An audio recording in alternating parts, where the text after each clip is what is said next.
right, so let's get started. Hi, everyone. My name is Candace Taylor. I'm with Finley Health Global, and today, we have a special treat for you. Today, I'm going live with a professional counselor and life coach, Francella Perryman. So, hi, Francella. Can you tell us a little bit about what you do as a professional counselor and a life coach?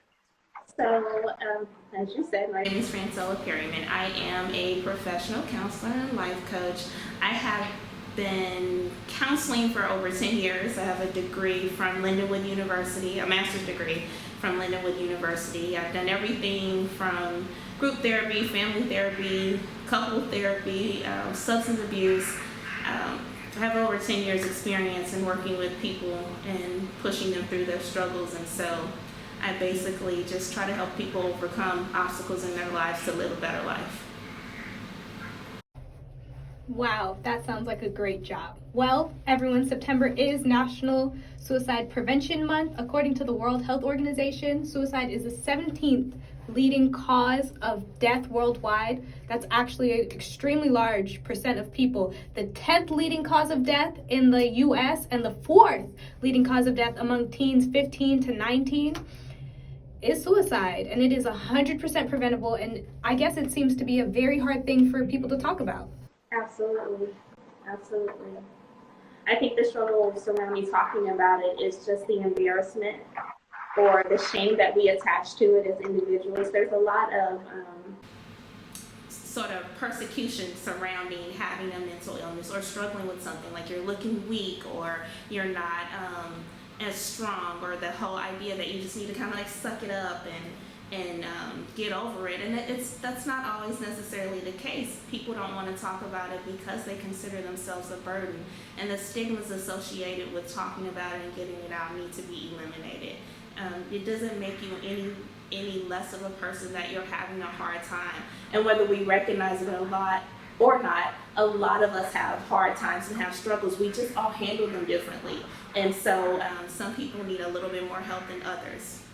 Well, for today, I have some questions that I'd like to run past you, really pick your brain to understand. So, I'd like to say that for Suicide Prevention Month, I'd like to say that the pain isn't always obvious. I don't think we can always just see the pain right away. What do you think some signs we might see in friends or family who struggle with thoughts of depression and feeling hopeless?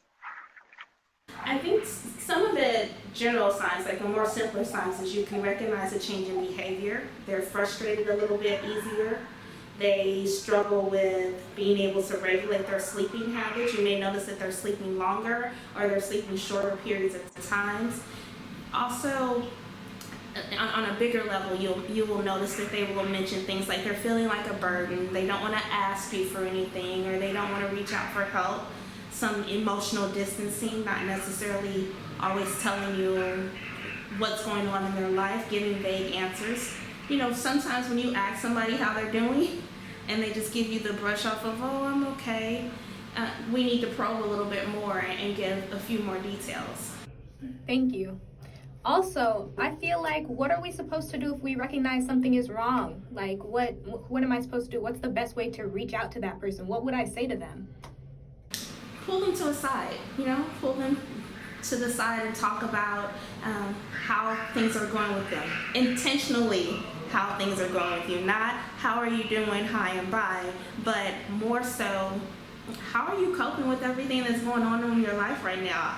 I saw this was happening. I saw that these things were going on. How are you coping with it? What does this look like? And based on your feedback, if you're getting feedback that sounds more like, again, I'm a burden, I don't want to talk about it, emotional distancing, you might want to probe even more. Are you having any thoughts of harming yourself? Do you feel like you're struggling with depression? And I think it's important for us to recognize that it's okay to ask these questions. I know people think, oh, I don't want to put thoughts in someone's head, but it's okay to ask these questions, because asking those questions kind of opens the door for them to be like, oh, I really wish somebody would have asked me this because I am struggling, and to let it go, because you've now said you're not a burden. I've pulled you to the side. I've taken time out to talk to you about this because I'm concerned and I want to know. I definitely agree. I feel like there is a big stigma between talking about mental health, even depression. Why do you think there's such a big stigma about that? Again, just people being embarrassed. people feeling embarrassed, and culturally it's not accepted. Again, we run into the same stereotypes of man up. You just gotta get up and keep it moving. You just gotta move on. It's not as easy as that for everyone. And again, sometimes some people just need a little bit more help. That's it.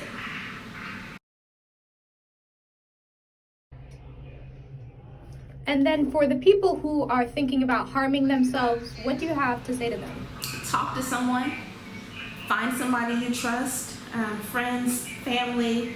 Reach out to suicide crisis lines. There are a bunch of them.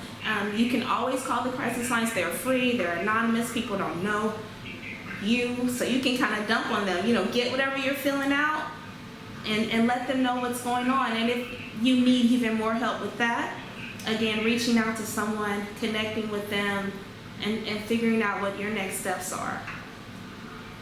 If you are completely by yourself and you can't do anything, go to your nearest ER. And ER can help connect you with the right people to help you. Do not suffer in silence. Wow, you've given us so much good information today. I hope everyone here is digesting it, really taking it in. Suicide Awareness Month, Prevention Month is very serious. This is 100% preventable. Remember to check on your people. So we'd like to thank Francella today for joining us and sharing all this amazing information.